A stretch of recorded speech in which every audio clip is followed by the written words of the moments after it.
기쁨이 사라지지 않는 사람의 비밀이라는 제목입니다. 여러분 한번 생각해 보십시오. 우리가 주변에 보면은 한 주일 동안을 이렇게 살다 보면은 웃을 일은 많이 있어요. 그런데 기뻐하는 사람들은 점점 줄어들고 있습니다. 맛있는 음식을 먹을 때에는 잠깐 웃을 수가 있어요. 좋은 일이 생기면은 며칠은 즐겁습니다. 돈이 생기면은 아주 기분이 좋아요. 그런데 기쁨은 오래가지 않습니다. 병원에서 검사 결과 하나만 나와도 웃음이 사라져 버립니다. 자녀의 문제가 하나 생겨도 마음이 무너져 버립니다. 경제적인 어려움이 찾아오면은 금방 근심이 찾아옵니다. 왜 그럴까요? 우리의 기쁨이 환경 위에 세워져 있기 때문인 것입니다. 오늘 이 본문에 보면은 예수님의 제자 70명이 전도를 나가가지고 굉장히 기뻐해서 돌아왔어요. 그러면서 예수님 앞에 이 제자들이 돌아와서 보고를 합니다. 주님, 귀신들도 우리에게 항복을 했습니다. 그러니까 엄청난 능력을 경험한 거예요. 병든 사람이 그들이 전도할 때에 나왔습니다. 귀신이 떠나갔습니다. 하나님의 기쁜 소식, 복음을 전파했습니다. 그런데 예수님은 그들의 기쁨을 더 높은 곳으로 끌어올리고 계시는 거예요. 그것 때문에 너희들이 기뻐하지 말고 너희 이름이 하늘에 기록된 것으로 기뻐하라. 오늘 우리도 이 말씀을 통해 세상에 빼앗을 수 없는 기쁨을 회복하는 은혜가 있기를 주의 이름으로 축복합니다. 오늘 그 예수님의 제자들 70명이 전도를 나가는데 둘씩 이렇게 짝을 지어서 나갔어요. 그런데 자기 능력으로 지금 전도하는 게 아니에요. 그냥 그들이 나가서 예수 이름으로 복음을 전하고 병든 자를 고치고 하나님 나라를 선포한 거예요. 그랬더니 기적이 일어난 겁니다. 얼마나 그들이 신이 났겠어요. 주님, 우리가 주님의 이름으로 말을 선포하니까 귀신도 떠나갔습니다. 그런데 예수님이 그들을 보고를 이렇게 듣고 먼저 영적인 세계를 말씀하시는 거예요. 예수님께서 말씀을 합니다. 내가 사탄의 하늘로부터 떨어지는 것을 보았다. 그리고 더 중요한 말씀을 합니다. 너희 이름이 하늘에 기록된 것으로 기뻐하라. 오늘 이 말씀은 무엇을 우리가 기뻐해야 하는가를 가르쳐주는 말씀입니다. 여러분, 참된 기쁨은 능력이 아니라 구원에서 시작이 된다는 거예요. 70명의 제자들은 능력을 경험했어요. 기도했더니 귀신이 떠나갔습니다. 그들은 감격을 했어요. 주님, 귀신들도 우리에게 항복을 하더이다. 그런데 예수님이 말씀하잖아요. 귀신들이 너에게 항복하는 것으로 기뻐하지 말라. 너희 이름이 하늘에 기록된 것으로 기뻐하라는 거예요. 왜 이 말씀을 하셨을까요? 능력은 하나님이 주셨다가 다시 거둘 수가 있습니다. 여러분, 건강도 변하는 거예요. 재산도 변합니다. 인기도 변합니다. 직장도 변하는 거예요. 그러나 예수 그리스도의 십자가의 구원은 영원합니다. 할렐루야. 예수님은 너희가 무엇을 가졌느냐가 중요한 것이 아니고 너희가 누구의 자녀가 되었는가 이것을 보고 기뻐하라고 말씀합니다. 여러분, 우리도 마찬가지 아닙니까? 사업이 잘 되면은 감사합니다. 건강하면은 우리가 감사합니다. 자녀가 잘 되면은 감사합니다. 그러나 그보다 더 감사한 것은 나는 하나님의 자녀다. 이 사실입니다. 로마서 8장 15절에 보면은 다시 두려움에 이르게 하는 종의 영을 받지 않고 양자의 영을 받았습니다. 우리는 그 영으로 아버지라고 부르는 거예요. 세상은 이것을 빼앗을 수가 없습니다. 병도 빼앗을 수가 없고 우리의 죽음마저도 빼앗을 수가 없습니다. 성경에 보면 사도 바울은 감옥에 갇혔어요. 손발이 쇠사슬에 묶여버렸습니다.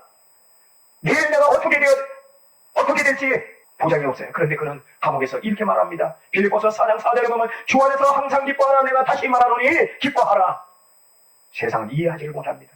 감옥에서 어떻게 기뻐합니까? 그 이유는 바울의 기쁨이 감옥 밖에 있는 것이 아니고 그의 기쁨은 예수 안에 있다는 겁니다. 환경은 바꾸어지지 않았지만 구원의 확신은 그에게 흔들리지 않았습니다. 그렇기 때문에 이 사도 바울은 감옥에서 찬송을 할 수가 있었고 감사할 수가 있었고 감옥에서 복음을 전할 수가 있었습니다. 우리도 환경만 바라보면 기쁨을 잃어버립니다. 그러나 여러분, 예수 그리스도를 바라보면 환경 속에서도 결코 기쁨을 잃어버리지 않습니다. 요한복음 15장 11절에 보면 내 기쁨이 너희 안에 있어 너희 기쁨을 충만하게 하려 합니다. 예수님은 잠깐의 기쁨이 아니라 충만한 기쁨을 우리에게 주시는 분입니다. 시편 16편 11절에 보면 주의 앞에는 충만한 기쁨이 있고 주의 오른쪽에는 영원한 즐거움이 있나이다. 할렐루야. 여러분, 세상에 주는 그 기쁨은 잠깐이에요. 그러나 하나님이 주시는 이 기쁨은 영원한 줄로 믿으시기를 바랍니다. 베드로전서 1장 8절에 보면 말할 수 없는 영광스러운 즐거움으로 기뻐하나니 예수님을 믿는 사람에게는 설명하기 어려운 기쁨이 있습니다. 여러분, 그렇다면 우리의 기쁨은 어디에 있습니까? 혹시 우리의 기쁨이 자녀에게 있습니까? 돈에 있습니까? 건강에 있습니까? 그것들은 모두 감사한 축복밖에 안 되는 겁니다. 그러나 분명한 것은 그것이 우리에게 감사의 축복이 되어져야 하지만은 그 기쁨이 뿌리가 되면은 흔들릴 수밖에 없습니다. 그래서 예수님 말씀하십니다. 내 이름이 하늘에 기록된 것으로 기뻐하여라. 할렐루야.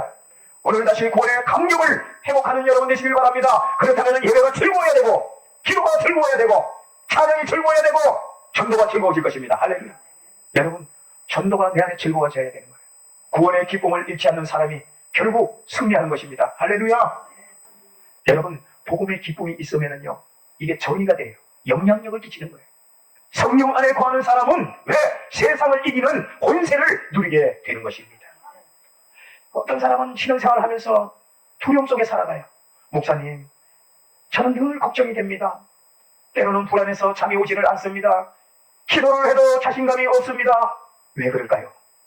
예수님을 믿지만은 예수님이 주신 그 권세를 사용하지 못하기 때문입니다. 오늘 예수님은 제자들에게 아주 놀라운 말씀을 하십니다. 내가 너희에게 뱀과 총갈을 밟으며 원수의 모든 능력을 제어할 권세를 주었으니 너희를 해칠 자가 결코 없느니라. 이 말씀은 실제로 뱀과 정갈을 밟으라는 뜻이 아닙니다. 성경에서는 이 뱀과 정갈을 사탄의 세력, 악의 세력으로 공격을 상징하는 것입니다. 그런데 예수님께서는 제자들에게 말씀하십니다. 사탄이 아무리 공격을 해도 내가 너에게 권세를 주었다. 이 권세는 우리의 힘이 아닙니다. 우리의 능력이 아닙니다. 예수님의 이름에서 권세가 나오는 줄을 믿으시기를 바랍니다. 신앙생활은 내가 강해서 하는 것이 아니에요. 예수님이 함께 하기 때문에 우리가 기도할 때 응답이 있고 문제 앞에 승리하게 되는 것입니다. 우리는 착각하는 것이 있어요. 많은 사람들은 돈이 많으면 강한 사람이라고 생각을 합니다. 건강하면 그것이 강한 사람이라고 생각을 합니다. 지위가 높으면 강한 사람이라고 생각을 해요. 그러나 성경은 달리 말합니다. 성령께서 함께하는 사람이 가장 강한 사람이다. 할렐루야. 왜냐하면 사탄은 돈을 얼마든지 빼앗을 수가 있어요. 건강도 얼마든지 무너뜨릴 수가 있습니다. 지위도 얼마든지 낮출 수가 있어요. 사탄은 성령을 가장 두려워하기 때문입니다. 세상 권력보다 사탄은 예수님을 더 두려워하기 때문입니다. 구약성경 열왕기하 19장에 여러분 보면은 히스기야 왕의 기도가 나옵니다. 저 아수르 왕 사레립이 18만 5천 명 넘는 군대를 이끌고 예루살렘을 완전히 포위해버렸어요. 사람의 눈으로 보면 이제는 이스라엘은 완전히 끝장이 나버린 겁니다. 전쟁을 해도 질 것이고 항복을 해도 이제 나라를 완전히 잃어버릴 상태입니다. 그러나 이 히스기야 이 왕이 군사를 먼저 모으지를 않은 거예요. 절박한 상황에 그래도 전쟁이라도 한번 해봐야 될 텐데 그는 군사들을 모으지 않고 성전으로 올라갑니다. 편지를 하나님 앞에 펼쳐놓고 이 히스기야 왕이 기도를 합니다. 하나님, 이 나라는 하나님의 나라입니다. 그날 밤 하나님께서 천사를 보내서 하룻밤 사이에 아수르 군대 18만 5천 명이 완전히 무너져 버렸습니다. 여러분, 히스기야 왕이 강해서 아닙니다.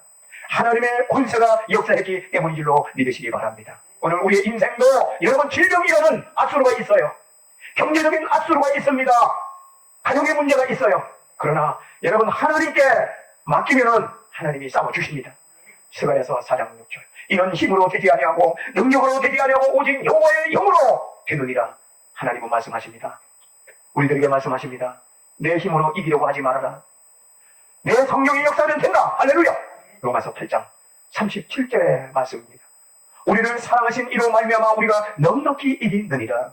우리가 겨우 이기는 것이 아닙니다. 여러분, 하나님께서는 우리를 넉넉하게 이기게 하십니다. 왜냐하면 예수님이 이미 십자가에서 승리하셨기 때문인 것입니다. 요한에서 4장 4절에 보면 너희 안에 계시니가 세상에 있는 자들보다 크십니다. 내 안에 계신 성령님이 세상의 어떤 문제보다 크십니다. 여러분, 사탄이 두렵습니까? 사탄보다 크신 분이 바로 예수 그리스도인 줄로 믿으시기를 바랍니다. 예수님께서 기뻐하신 이유가 있어요. 20절에 제자들이 기뻐합니다. 그런데 예수님께서는 21절에 놀라운 장면이 나와요. 그때 예수님께서 성령으로 기뻐하시며, 여러분 이 복음서에서요 예수님께서 기뻐하셨다는 이 기록이 그렇게 많지가 않아요. 그런데 무엇 때문에 예수님께서 지금 기뻐하셨을까요? 하나님 나라가 세상에 지혜 있는 사람들에게만 열리는 것이 아니라 어린아이처럼 겸손한 사람에게 나타나기 때문입니다. 사람은 여러분 아무리 똑똑해도 하나님은 똑똑한 사람은 사용하지 않습니다. 겸손한 사람은 사용하는 거예요. 성령을 의지하는 사람을 사용하시는 줄로 믿으시길 바랍니다. 뿐만 아니고 기도하는 사람을 사용하시는 겁니다. 오늘 우리의 싸움은 사람과의 싸움이 아닌 것이에요. 가정의 문제도 직장의 문제도 교회 문제도 그 뒤에 영적 싸움이 있습니다. 그래서 사람을 미워하면 절대로 해결이 되지 않아요. 왜? 이미 그 사람은 미워했기 때문에 사탄에 붙들렸기 때문입니다.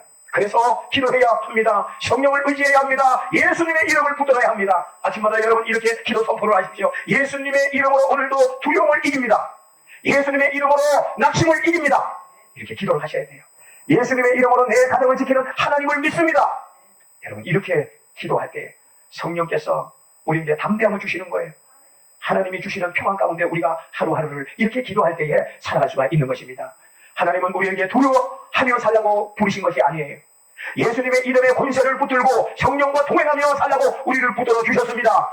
여러분 그러므로 눈에 보이는 현실보다도 하나님을 더 크게 바라보시는 여러분 되시길 바랍니다. 두려움은 믿음으로 바뀌는 거예요. 염려는 평안으로 바뀌는 거예요. 패배감은 승리의 확신으로 바뀔 것으로 믿습니다. 성령과 함께하는 사람은 절대로 환경에 끌려다니는 사람이 아니에요. 하나님의 능력을 의지하며 승리하는 사람인 줄로 믿으시기를 바랍니다. 가장 우리가 큰 축복은 예수 그리스도를 알고 하나님을 만나는 은혜입니다. 예수님은 70명의 사역이 끝난 후에 아주 중요한 말씀을 하십니다. 아버지 외에는 아들이 누구신지 아는 자가 없고 아들도 아들의 소원대로 계시를 받는 자 외에는 아버지가 누구인지 아는 자가 없나니. 10장 22절의 말씀이에요. 이 말씀이 무슨 말이에요? 세상에서 가장 큰 축복은 하나님을 아는 것이다. 돈이 많은 것도 물론 축복입니다. 건강한 것도 축복입니다. 좋은 자녀를 둔 것도 축복입니다. 그러나 그보다 더 큰 축복은 바로 예수 그리스도를 통해 하나님을 아버지로 알게 된 것입니다. 세상에는 하나님을 찾는 사람이 많이 있습니다. 예수께서 말씀을 하시죠. 내가 길이요 진리요 생명이니 나를 말미암고서는 아버지께 올 자가 없느니라. 우리 예수님 때문에 하나님을 우리는 알게 되었습니다. 예수님 때문에 우리가 하나님의 자녀가 되었습니다. 누가복음 19장에 보면은 삭개오가 나옵니다. 삭개오는 세리장이었어요. 그러니까 세관장인데 아주 돈이 많았어요. 그리고 높은 자리에 있었습니다. 아니 돈이 많고 권력이 있고 그러면은 얼마나 행복하겠습니까? 그런데 사람들의 지탄을 받고 외롭게 살아갑니다. 그러던 어느 날 예수님을 만나게 되죠. 예수님은 말씀을 하셨습니다. 삭개오야 속히 내려오라. 오늘 내가 내 집에 유하여야 하겠다. 그러나 이 삭개오는 예수님을 만남으로 인생이 완전히 달라졌습니다. 그렇게 많던 돈이 중요한 것이 아니고 예수님을 선택을 했습니다. 그의 욕심보다도 그는 회개를 선택했어요. 예수님은 선언하셨습니다. 오늘 구원이 너의 집에 이르렀다. 삭개오의 가장 커다란 축복은 돈을 본 것이 아니라 예수님을 만난 것이었습니다. 오늘 우리도 마찬가지입니다. 여러분 교회 오래 다닌 것이 가장 큰 축복이 아닙니다. 예수님을 지금 이 순간도 인격적으로 만나고 그분과 동행하는 것이 가장 큰 축복인 줄로 믿으시기 바랍니다. 예레미야 9장 23절 24절에 보면 지혜로운 자는 그 지혜를 자랑하지 말라. 자랑하는 자는 이것으로 자랑하자니 곧 명철하여 나를 아는 것이다. 여러분 하나님은 나를 아는 것이 가장 큰 축복이라고 말씀을 하시는 거예요. 요한복음 17장 3절에 영생은 곧 유일하신 참 하나님과 그가 보내신 자 예수 그리스도를 아는 것이라. 영생은 단지 오래 사는 것이 아닙니다. 예수님을 알고 그분과 동행하는 삶이에요. 빌립보서 3장 8절에 내 주 예수 그리스도를 아는 지식이 가장 고상하기 때문이다. 사도 바울은 모든 것을 다 잃어도요 예수님을 얻으면 충분하다고 고백을 하는 거예요. 여러분에게도 동일한 고백이 있기를 바랍니다. 여러분 무엇을 지금까지 살아오면서 가장 귀하게 여기십니까? 건강입니까? 재산입니까? 자녀입니까? 이 모든 것은 하나님께서 주신 귀한 선물입니다. 그러나 그 선물을 주신 분보다 더 커서는 안 되는 것입니다. 우리는 하나님보다 축복을 더 사랑할 때가 많이 있습니다. 하나님보다 응답을 더 기다릴 때가 있습니다. 하나님보다 문제의 해결을 바라볼 때가 있습니다. 예수님은 오늘 우리에게 이렇게 말씀을 합니다. 가장 큰 축복은 나를 아는 것이다. 예수님을 알면 절대로 흔들리지 않아요. 모든 기쁨의 중심에는 예수 그리스도가 계십니다. 오늘 말씀에 세 가지 기쁨이 나옵니다. 첫 번째로는 구원의 기쁨이다. 너희 이름이 하늘에 기록된 것으로 기뻐하라. 두 번째는 성령 안에 승리하는 기쁨이었어요. 예수님의 권세만이 세상을 이길 수 있는 삶입니다. 세 번째로는 예수님을 아는 기쁨입니다. 이 세 가지 기쁨의 중심에는 오직 예수 그리스도가 계십니다. 우리는 죄 때문에 하나님과 멀어졌어요. 우리의 힘으로는 하나님께 나아갈 수가 전혀 없습니다. 그러나 예수님께서 십자가에서 우리의 죄를 짊어지시고 죽어주셨습니다. 그분의 죽음으로 우리는 부활의 생명을 얻었습니다. 예수님은 사흘 만에 부활하셨어요. 죄와 사망 권세를 완전히 이기셨습니다. 그래서 오늘도 살아계신 주님께서는 성령으로 우리와 함께 하십니다. 믿으시기를 바랍니다. 그러므로 성도는 절대로 우리는 패배자가 아닙니다. 두려움에 여러분 묶일 필요가 없어요.